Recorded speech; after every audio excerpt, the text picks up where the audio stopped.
Center for the Improvement of Human Functioning International presents this luncheon lecture. Today's topic, alternatives to psychiatric medications that work. Your presenter, Mary Braud, MD.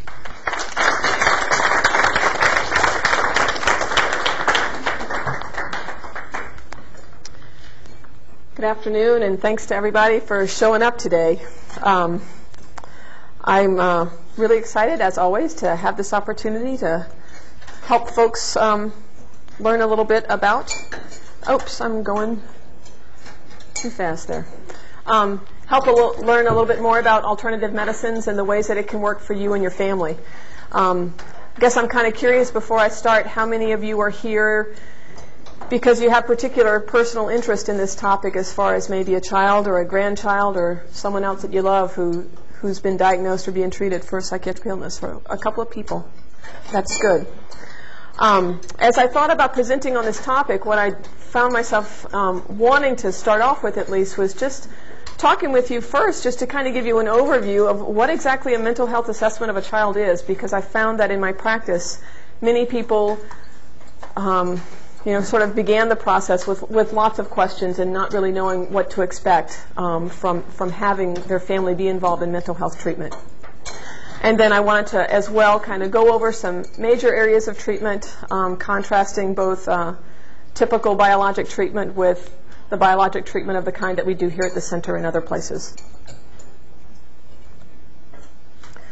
So when we think about the process of mental health care for children and for teenagers, an assessment, an overall kind of global assessment, can be performed by actually quite a number of different kinds of professionals. Therapists, counselors, throughout the country have actually different levels of training, different levels of licensure, different kinds of backgrounds, and that those regulations can really vary quite a lot from state to state. Psychologists and psychiatrists, obviously, are particularly trained for doing mental health assessments. Depending upon their background, many therapists and counselors kind of hesitate about actually proclaiming a diagnosis for the folks that they work with, and will, if they feel that it's really necessary, they will encourage the family to seek an evaluation with another professional, either a psychologist or a psychiatrist, to provide a more firm diagnosis. That's not to say that they don't have their own theory of what the person's diagnosis might be, but as far as actually making that pronouncement, many of them will not do that. Treatment of mental health issues can be provided by any of the folks that I kind of listed up there. Again, sometimes with the caveat, I've just recently found out that in Colorado you don't have to have any training. You can become a licensed therapist. You only have to register with the state. Yeah, that was a little troubling to find out. I look for initials now that at least they've gone to school. Another area that can be kind of quite surprising for folks to discover, we've got this culture and we've got these advertisements on the television sort of telling us about chemical imbalances.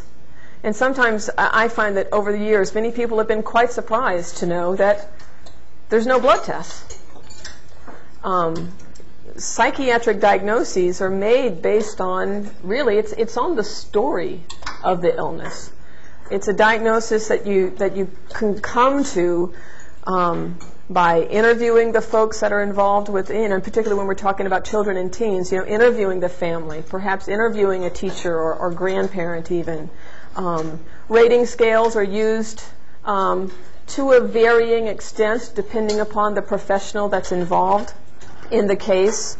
If we're talking about very young children, and really, to some extent, even a child even between 5 and 8, certainly a child below 5, you're not going to talk to them, you're not going to conduct an interview. It's more of a play assessment, an observation kind of assessment. But even children older than that, even children 5 to 10, there's sometimes where just the words alone won't convey what's going on inside of that child, and assessing that child through play, through kind of an appropriate childhood activity, might help the therapist gather more information than just talking to that child. So, diagnoses in psychiatry are made based upon, what behaviors are seen. How long they've been present is a really important factor in a diagnosis being made. And sometimes other elements of the history are very important. Post-traumatic stress disorder, in particularly, requires that there be a history of some event. Now, we might argue about what kind of event constitutes a trauma. With some professionals really sticking towards the, it has to look like a life-threatening trauma is the actual language in the DSM that I'll tell you about a little bit more. And for myself personally, I now have a much more open view of what might be really traumatic for a 3-year-old might be, someone slamming the door and squealing off in a car. For that child, that might feel life-threatening. Daddy's never going to come back, maybe. So, diagnoses made in psychiatry are made according to the Bible. The DSM, or the Diagnostic and Statistical Manual of Mental Disorders. I don't know when it was first published. I probably want to say back in the 1940s, but I am definitely guessing on that one. It's been revised over the years. We're in the four and a half revision. Technically the fourth revision, though they came out with some slight modifications since it was first published. And as I mentioned before, there are no specific lab tests that are made to diagnose psychiatric disorders. And so psychiatry is very much different from most other areas of medicine in this respect. These disorders are kind of it's really sort of diagnosis made by committee. The researchers involved in publishing the DSM, got together. They were, leaders in their field of trauma or leaders in their field of depression, and kind of haggling and arguing over, well, how should we describe what this disorder is going to be, and what should it look like, and then from there trying to compile the numbers on how often we expect that disorder to occur, or how many people would be affected. So I think the commercials on TV in particular really create this illusion that there's a set chemical thing going on when someone has a mental disorder. And we certainly have theories about what might be going on a chemical level when people have particular disorders. But truly, they remain theories. And Stephen Stahl is actually, a well-renowned psychopharmacologist, meaning that he's very much a biologically based person. He does lots of education in the area of psychopharmacology, and yet he has to admit in one of his textbooks that there's no single reproducible abnormality in any neurotransmitter, in any of its enzymes or receptors that's actually been proven as the cause for any known psychiatric disorder. So that, again, that ends up being a pretty frustrating thing sometimes for families. There are other people, more on a research basis, are doing testing of different kinds. I don't know how many of you are familiar with Daniel Amen, and he's got a big center in California. He was probably the first person to really be doing this, and the person with the most experience in the country of doing a special kind of brain imaging. I've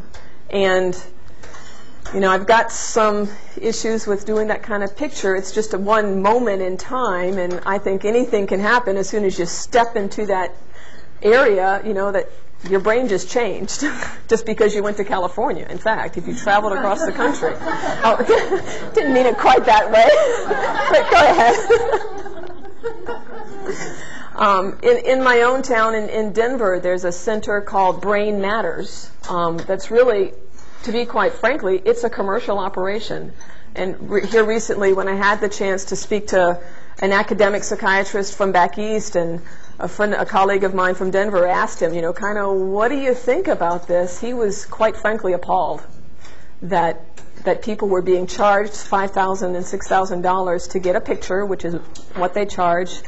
And for myself, having seen patients come with these results, it's like they all say the same thing, just sort of report after report, And mind you, they're all difficult kids that end up being taken there, but I haven't really found that that information has given the family, they've gone there seeking a definitive answer, and I don't think they've really gotten what they wanted to find by going through the motions. I wanted to take you guys through, just to give you an example of kind of how the DSM works, to have you be a little bit familiar. And I just chose ADD as one example, and it's obviously an example of a diagnosis very commonly given to children. And I did summarize a little bit for the sake of getting them onto the slides, but summarized what are the elements of making this diagnosis for a child or a teenager or adult. It's made in adults as well. So, in psychiatric language, it's really only ADHD, and I'll describe how we distinguish between those kids who are hyperactive and those kids who are only inattentive after I've gone through the other slides. But technically in the DSM, the diagnosis is attention deficit hyperactivity disorder. And in order to be given this diagnosis, you have to have either one or two. You can have both. So criteria number 1 is that you have 6 or more symptoms of inattention, and they've been present for at least 6 months. And they're present to a degree that's maladaptive and inconsistent with the child's developmental level. That's why we can't diagnose an infant as being inattentive. Criteria number 2, 6 or more symptoms of hyperactivity or impulsivity that have also persisted for 6 months to agree that is maladaptive and inconsistent with developmental level. Kind of as we look at this slide, and as you might think about someone you're involved with or something you're interested about, this issue of maladaptive is an important one. It's a feature that comes up consistently throughout the DSM.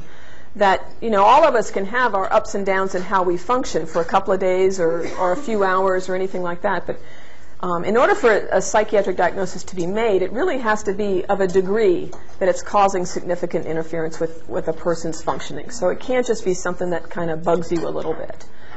That's probably just a normal adjustment or normal variations in life. So again, as we look, here are additional criteria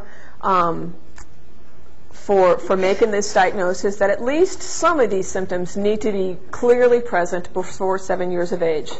This is part of what makes this diagnosis a little bit tricky to give to a 55-year-old man, because he obviously probably doesn't know this. And many people that work with adults and diagnose an ADHD really try to have family background as to as great as extent as they can. And here we get back to this issue of impairment, that this isn't something that's just bothering you, but this is actually causing difficulty in how you function, and not only just at home, but actually in at least 2 settings, if not more, of the settings that the child is in. So, a difficulty that's only present at home and never present at school would make you definitely question whether this is ADHD. It's probably looking like it's a different diagnosis, perhaps. And very clear evidence that there's impairment in functioning. And, criteria E, that the symptoms do not occur as the result of some other condition. That's a frequent criteria in many other diagnoses as well, which encourages mental health professionals to consider what else might be going on for an individual in making a diagnosis, that they're not overlooking something else that's very important.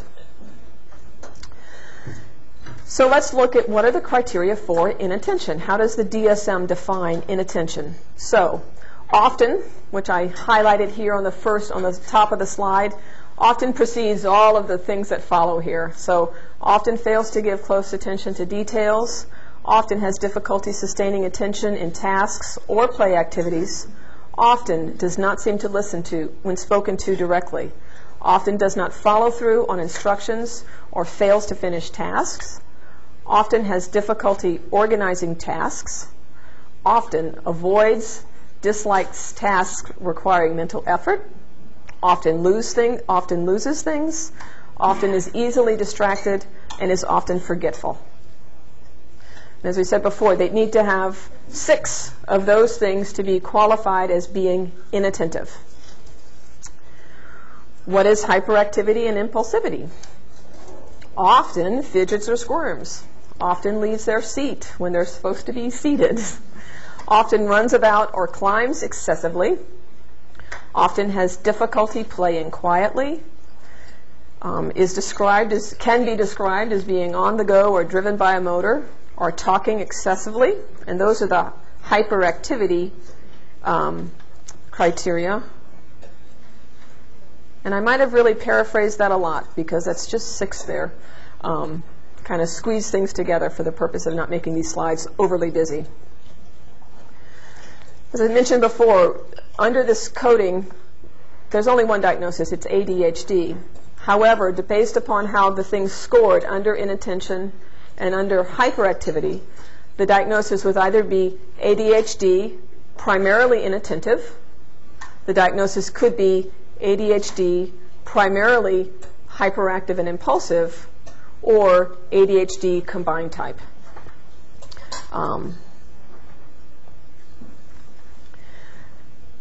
Just to give you some idea of some other diagnoses that are very typically applied to children, and to some people it's quite concerning that if we look at DSM-1, there were scarcely any diagnoses that were given to children at all, and compare that now to DSM-4.5, that number has grown exponentially. So if we think about developmental disorders under that category, we've got the diagnosis of autism, Asperger's, and there's a related diagnosis called pervasive developmental disorder, not otherwise specified.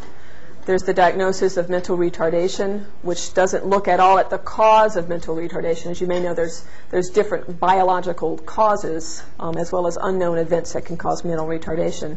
And then other learning disorders are actually diagnosable conditions under DSM. So difficulty with learning to read, difficulty with spoken speech can also be diagnosed conditions under the DSM.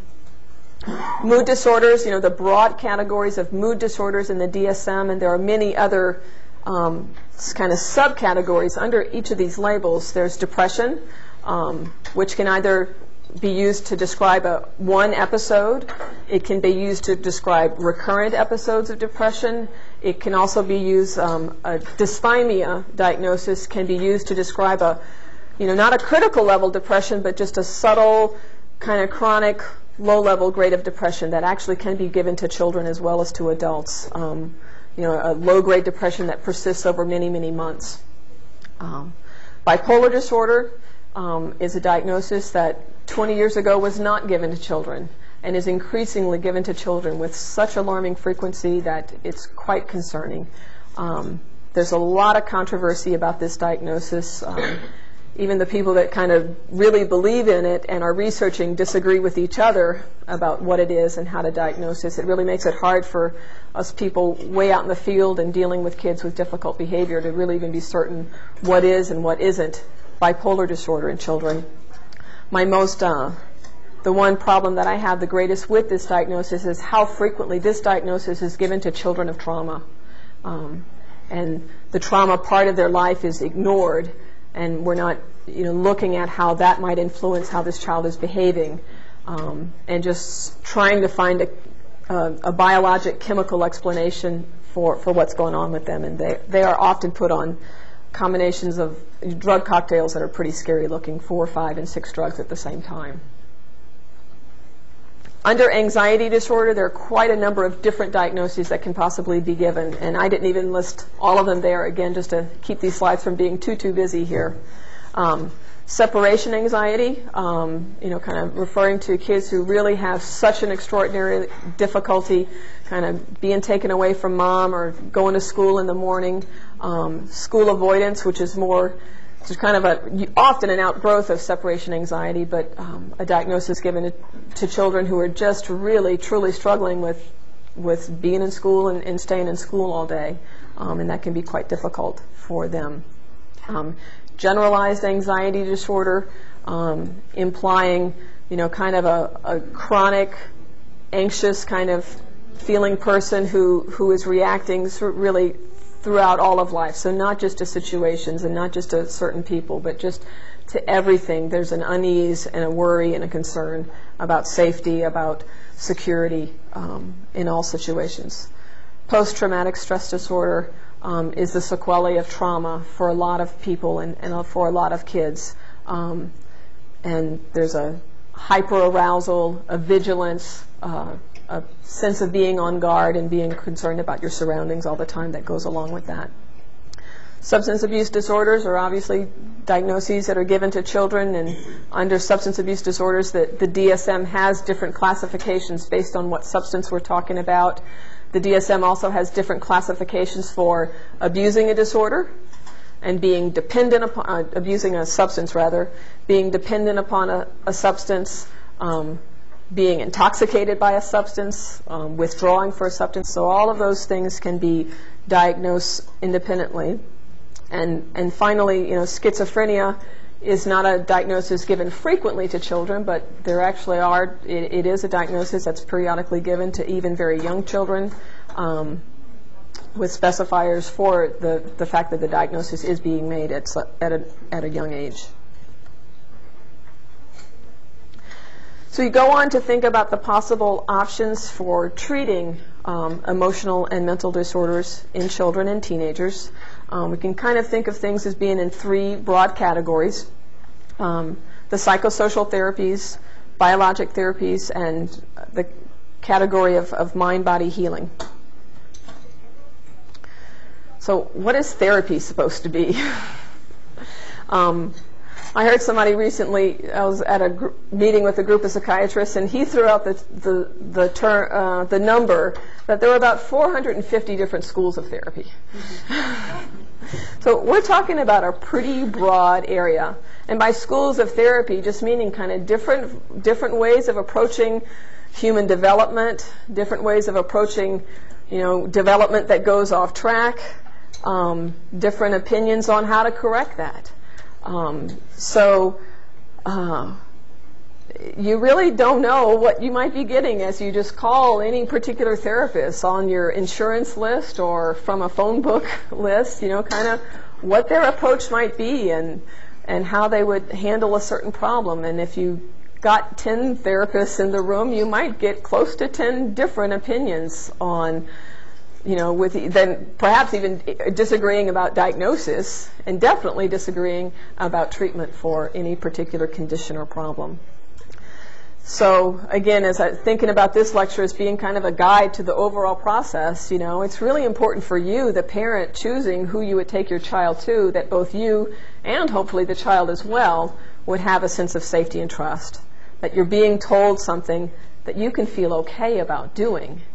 And if you don't immediately feel okay, and that could happen, maybe because therapy is a process of growth and change, that your questions and your difficulties would be, you'd be reassured, you'd be provided education, you'd be made to feel more comfortable over time, and not be sort of controlled into doing something that just really hits you as not being the right approach for you and your family. It is, family involvement is just, it's just absolutely necessary, certainly for working with young children, and even, to almost the same extent in working with teens. Again, I've seen or heard stories of people that, that have had even little ones, 6, 7, 8-year-olds that are doing play therapy or some kind of therapy, and the family's barely participating at all. They meet with the therapist just real briefly here and there, and it's kind of all happening behind closed doors. Or the same thing kind of happening with teenagers. And it's hard for me to see how that really helps the family a very great deal, because the parents, they get that hour off while the child's in therapy, and then they have to turn around and live with this person and help this person in day-to-day life. So I think it's really an important aspect of working definitely with young children, and to some extent with teenagers. With teenagers, there does kind of become that bridge of respecting their autonomy to some degree, and assuring that they're not doing unsafe behaviors, but maybe giving them a place outside of home to express themselves. Now, in my opinion, and I did put that, to stress that this is my opinion about therapy and the process of what should happen, is that that interventions in therapy, really should come from a place of love and acceptance, and not from a place of your behavior needs to look different. I think that's where a lot of families end up going wrong. And actually, there are a lot of therapists and a lot of people who would approach things as just a purely behavior modification kind of approach, not really being in tune with, well, why would this traumatized kid have so much difficulty going to school, and modifying their environment and trying to meet their emotional needs rather than just thinking that we can control them into better behavior by using consequences or other means. But that is my opinion. I wanted to give you some ideas of, again, I kind of mentioned that there are that many schools of therapy, and I certainly didn't go into 450 of them on here. Cognitive behavioral therapy, which is an approach in which basically we try to understand the thoughts that kind of create certain behaviors. If we looked at depression as being kind of the behavior of being depressed, and the thoughts of I'm worthless and I'm no good and I'll never be good at anything kind of being the thoughts that would create that behavior, CBT is aimed at having someone become aware of and then working to address those thoughts. It's a form of therapy that's obviously a little bit more designed for working with a somewhat more developmentally advanced person. Though there are people that have successfully modified CBT to work with even pretty young kids. Obsessive compulsive disorder, or OCD, is really one of the kinds of disorders where there's lots of evidence that this is really the best approach for as far as the therapy part for helping with OCD. There's a different, and it's not so much a therapy, but more of an overall approach called behavioral analysis that's used for children with developmental disorders such as mental retardation and autism spectrum, in particular kind of talking about kids who have limited language, and so we're not going to be able to intervene with them on a talking to them level. But the approach here is to understand why the behavior occurs. And so it really is a behavioral analysis of doing lots of observations, of figuring out when does this behavior occur, and what happened just before this behavior occurred. So what is this behavior trying to communicate to us, and how can we teach this child to get that need met in a different way besides the negative behavior they might be doing, besides tantruming. This is an approach that's also used for help and teach, like for instance, a child with autism. We want to teach them to interact, and we want to teach them to talk. So we need to understand where they are with their communication skills as a baseline, and then work to shape that over time and get them more engaged. And so that's really used in a very step-by-step, systematic way. Dialectical behavior therapy, or DBT, is a relative newcomer on the scene, but there are increasing, kind of growing numbers of folks that use this behavior. It was designed for use first with adults, in particular with adults who chronically have suicidal thoughts and behaviors. There's a particular diagnosis, a personality disorder called borderline personality disorder. And DBT was designed to work with those types of individuals in particular. And it's been modified quite successfully for using with teenagers who might cut, or teenagers who are having suicidal ideation and thoughts. It's usually a combination therapy of both group sessions and individual sessions for the participants. And it's been varied up a little bit so that some inpatient hospital units might use DBT groups for kids who are admitted, and so they'd only get like a short, a few sessions during the course of a short hospitalization, but it's probably a very good approach, since that's often the reason that teens end up in the hospital. Play therapy is probably the most appropriate therapy for the children. I put children under 10 here just to kind of encourage you to be more flexible in thinking. I've heard parents express some dismay that, well, they're just playing back there with the parent of an 8-year-old or 9-year-old. And actually, in many ways, that might be the very best kind of therapy. Again, if we think of the therapy process as being one where where the therapist is going to be able to learn how this child is relating to the world. The therapist is going to then, from that place of understanding, be able to influence that child's view of the world. And play therapy, whether it's a board game or whether it's a more expressive kind of playing house kind of form of play, might be the best means for influencing that child. When you call Joe therapist on the phone, many of them might have trouble defining what they do. And that's just because as therapists, they finish training at one level of their own development and then have many changes as they continue over their careers. So many of them tend to use a blend of approaches and not just one. Whereas, people in their learning teaching institutions I thought of as being one place where either cutting-edge new therapies might be more likely to be being applied and maybe being researched, and those in practice may be a little bit more likely to be kind of eclectic and using a little bit of this and a little bit of that in their approach to working with children and teens. And one thing I realized that I neglected to put on my slides as I was thinking of particular therapies, and that was something called EMDR, which is eye movement desensitization and reprocessing. So EMDR is the shorter, easier thing to remember. EMDR was a therapy that was developed about 10 years ago, and it's used in particular for children, teens, and adults as well who've been traumatized. And it's a process of kind of safely allowing a person to decrease their emotional response to remembering a trauma, since that's usually the biggest difficulty that a person who's suffered trauma or who has the diagnosis of PTSD is experiencing. They're getting overwhelmed by their memories over and over and over again. And EMDR allows the brain really to change its relationship to that traumatic event and not get as aroused in the future. We really can't kind of leave out addressing sort of the environment of the child and talking about working with children. And as I said before, it's important to work with families. It's important to recognize that the child lives in a certain context, and the environment in which they live can have a great role in either creating or maintaining any distress that they're exhibiting. So family discord, stressors, parental illness all have an extremely profound effect on children.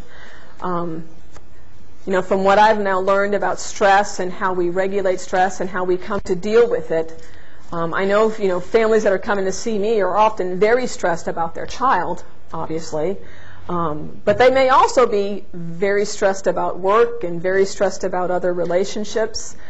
And actually, we learn how to modify stress growing up from the people that are raising us. And so if you as a parent are extremely overwhelmed, your child is that overwhelmed times 10, because they're learning it from you.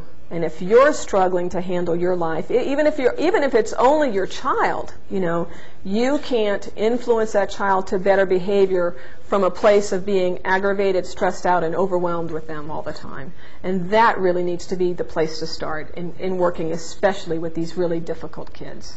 And the school environment can, for some children, just be an extremely overwhelming experience, just for a number of reasons, whether it's trauma outside of school or trauma within school or learning difficulties. And so, there is systems in place for meeting the needs of kids who are not succeeding in the regular school environment. I have to say that that's not always a very easy process for parents to go through. Sometimes it really takes a lot of being the squeaky wheel to get people to address the needs of a special needs child. And I just kind of cheer parents on through that process and write letters and all that kind of stuff that makes me unpopular sometimes with teachers.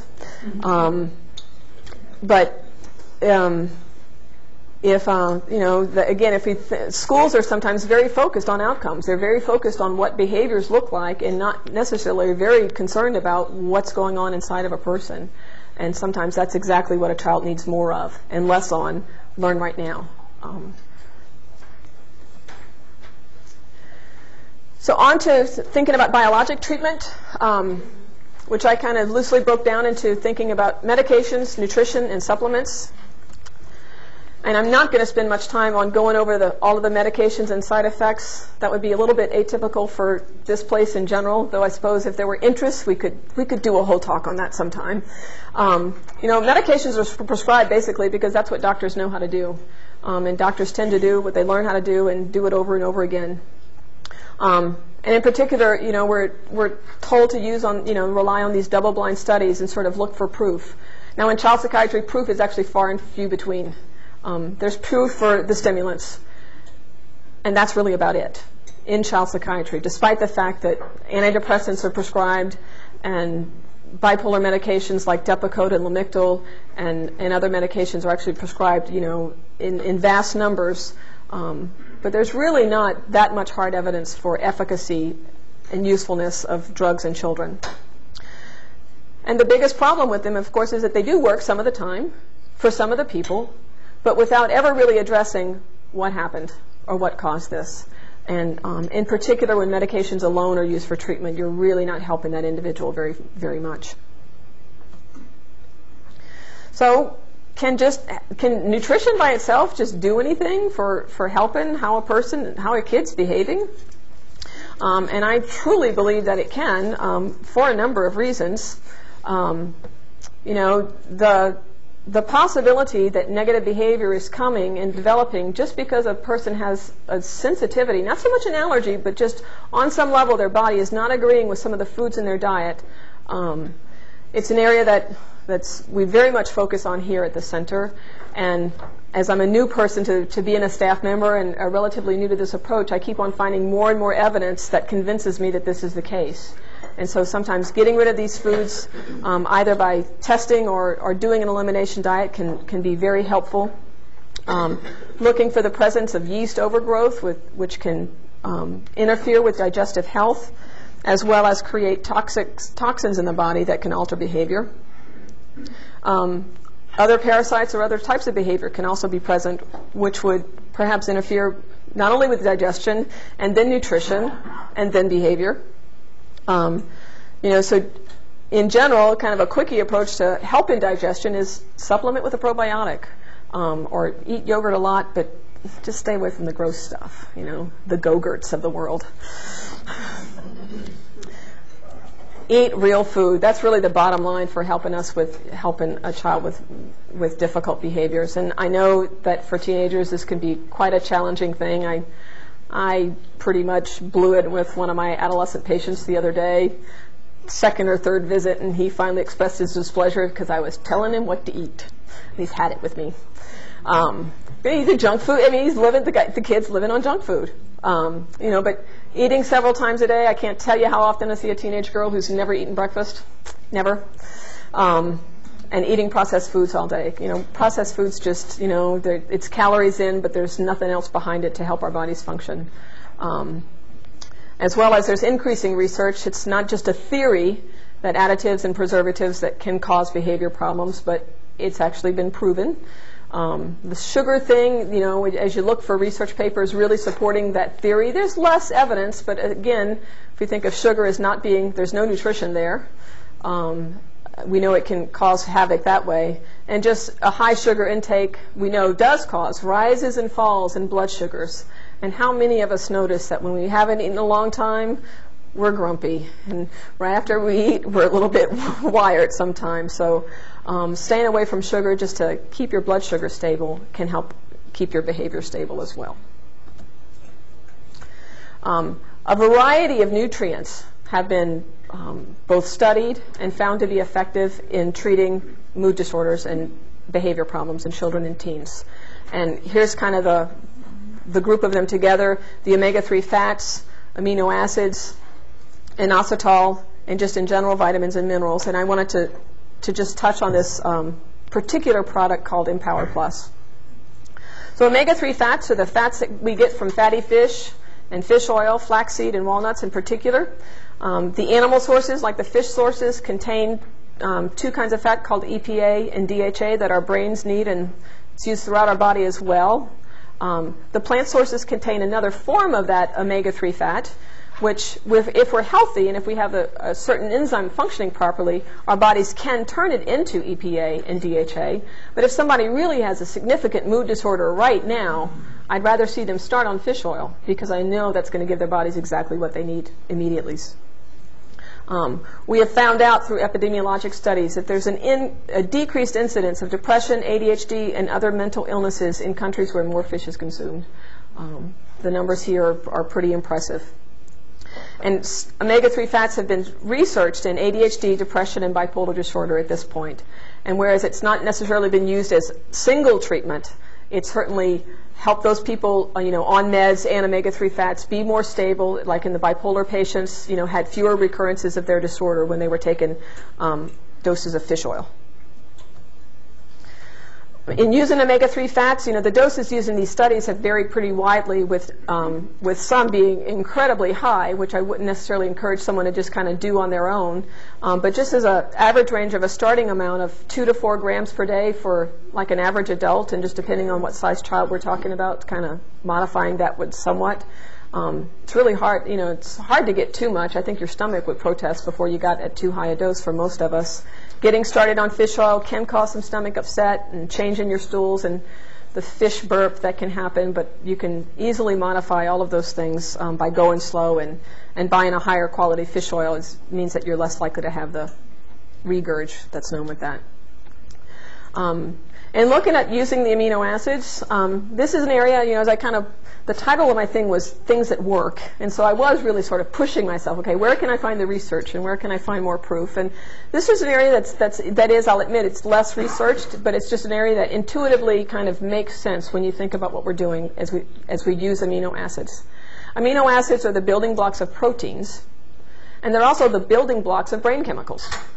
So the amino acid tryptophan, or 5-HTP, is what our body uses to create serotonin. And our body uses serotonin to make melatonin, the hormone that helps us sleep. So tryptophan, or 5-HTP, can be helpful in some cases where people are having, what we theorize is a deficiency of serotonin. So conditions like anxiety, any of the anxiety conditions, or depression, which we feel is a serotonin condition. And I've even seen some papers where increasing the serotonin supply has been an approach used for bipolar disorder. There have been some studies of 5-HTP and bipolar that have been successful. If we look at treating other kinds of, the other kind of common mental illness in kids, or ADHD, the amino acids tyrosine and phenylalanine are converted into the brain chemical dopamine. That's the brain chemical that the stimulant medications like Ritalin and Adderall work on. So we might consider at least trying, it's fairly safe to try to increase the brain supply of dopamine by giving a little bit more of this precursor to make it.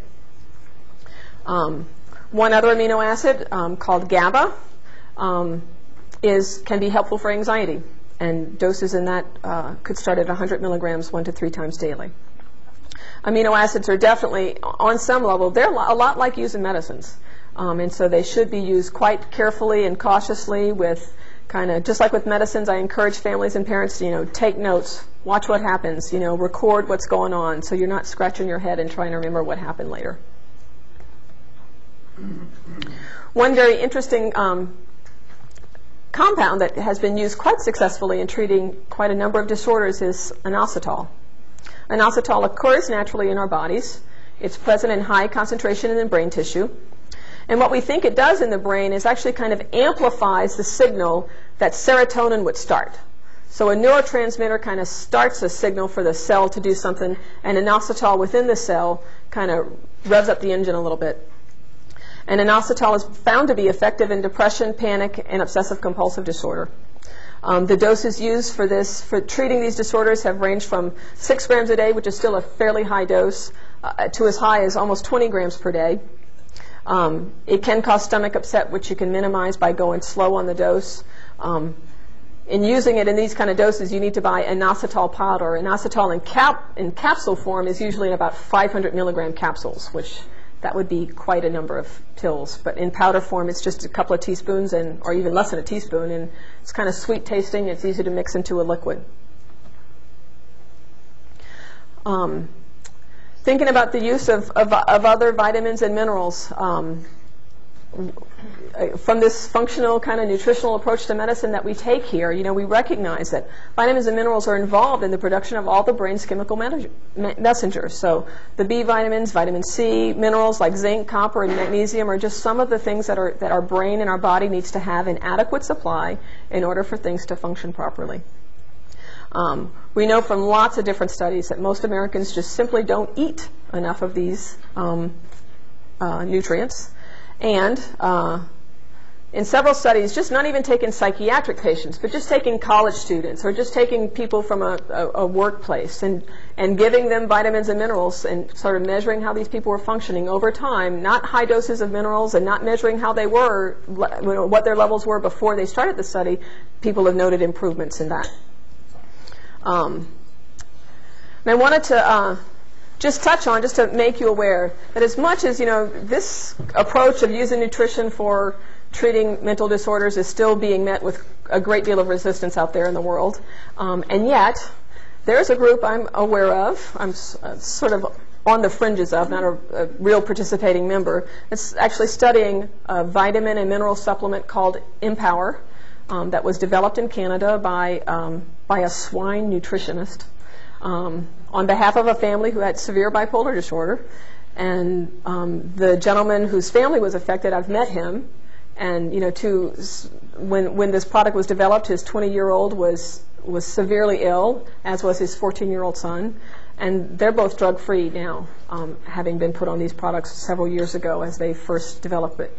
And what this is just kind of a broad-based approach at supplying all the nutrients that we know are needed, or not quite all, because I don't think it doesn't supply the omega-3 fats, but supplying all the vitamins and minerals that the body needs to make brain chemicals and to function better. And that slide though, and the use of Empower kind of leads into how we approach things here at the center, and I think what makes the center different, and I think to some extent what makes it better, is whereas an approach like Empower is just this kind of shotgun approach and giving all of the vitamins and nutrients without sort of knowing where you're starting from. And actually, I would suspect that some of the people using it, like some of the doctors in this study, are using Empower and not starting off by assessing digestive function, which we would do here. Actually knowing where you're starting from, as I kind of grow into learning this method more and more, just increasingly makes sense. That we know what to expect results from.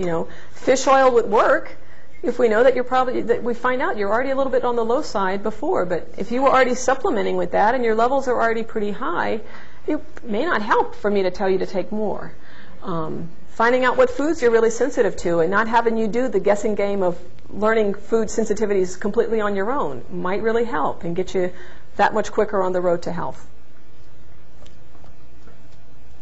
And in the time that I have left, I'm very interested as well in this area of mind-body treatments. And all of these things have, again, we've got increasing research from many researchers in many more areas that any of these things, exercise, relaxation training or meditation, yoga, music, or other forms of expressive art therapy are all very effective treatments for mental disorders in children and teens. And the important thing here is that, in these forms of treatment, we're actually teaching skills that can be used for the rest of a person's life. We're teaching skills, actually, relaxation training and meditation. You can teach families to do these things. And probably everybody needs it, But you can think of even changing the tone of a bedtime story. You don't even have to really be doing anything different. But, what if during bedtime story you get your child to take some deep breaths with you? And so really calm down their stress level and really teach them how to relax themselves more and more. And some therapists are using these things, and so that might be combined with therapy, or it might be something that you need to, do a little research and digging to find some ways of learning some things to help your family. And the last area that's I would also sort of put under the mind-body approach, and that's the issue of energy healing, which is another area that I'm very interested in. And under the kind of the domain of energy healing and energy medicine, we have the more kind of physically focused ones like acupuncture and healing touch and therapeutic touch or Reiki, and then energy psychology, which is more focused on the emotions and the thoughts. But the theory behind all forms of energy medicine is that the body's energy system can be stuck in a certain pattern. And so even though you're really working to address your thoughts, and even though you're really working to improve your diet, you kind of keep on still doing the same thing again and again and again. And whether it's through a physical healing or through a psychological approach to energy work, sometimes we can see a dramatic progress made when we release these negative patterns. In conclusion, we all know that Ritalin deficiency does not exist. And that's actually, sadly, that's how the diagnosis is made sometimes. Well, I'm not quite sure if it's ADHD or not, but let's just see if he does better on Ritalin. And if you think about it, I mean, how many of you drink coffee stimulant in the morning and think that you do better with a little stimulant on board? That shouldn't be the litmus test for figuring out if a child has ADHD. So I'm glad to have this opportunity to let you guys know that there really are safe, effective alternative treatments. You may not find very many doctors out there that will listen to you, but we will certainly support and listen to you here. If you know of anybody who needs to learn about this, maybe you can send them this tape, and maybe we can get more and more people thinking this way. So I'm going to stop right there and let you guys ask any questions. Jan and Nancy will come around with the mic if you'll wait for them to come with the mic before you speak. Thank you.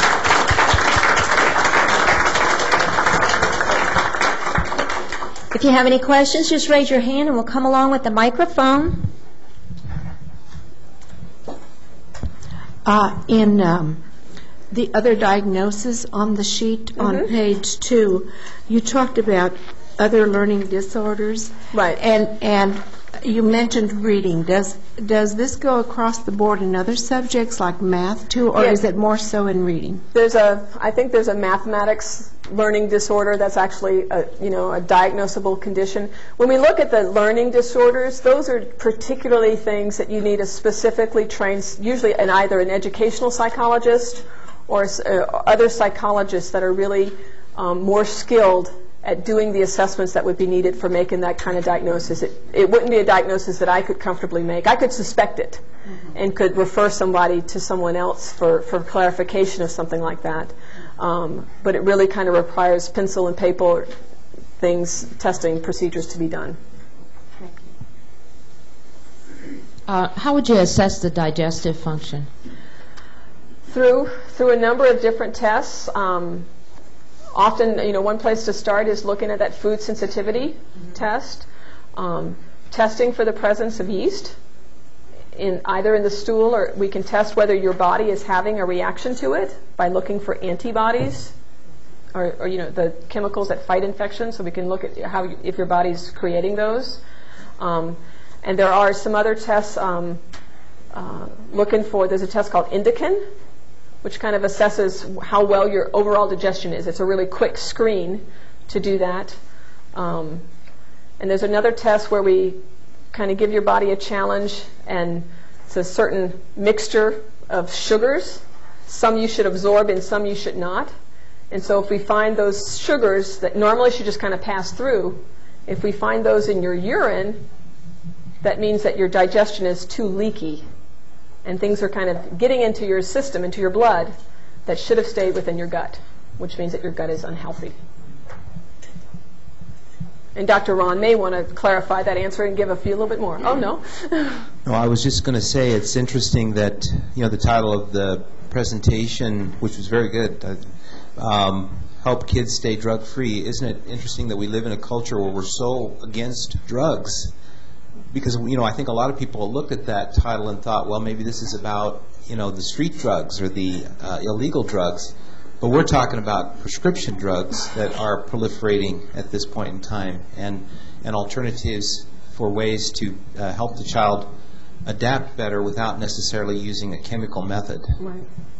I didn't pull the numbers for this presentation, but they're really shocking. I mean, the numbers of prescriptions that are written for children.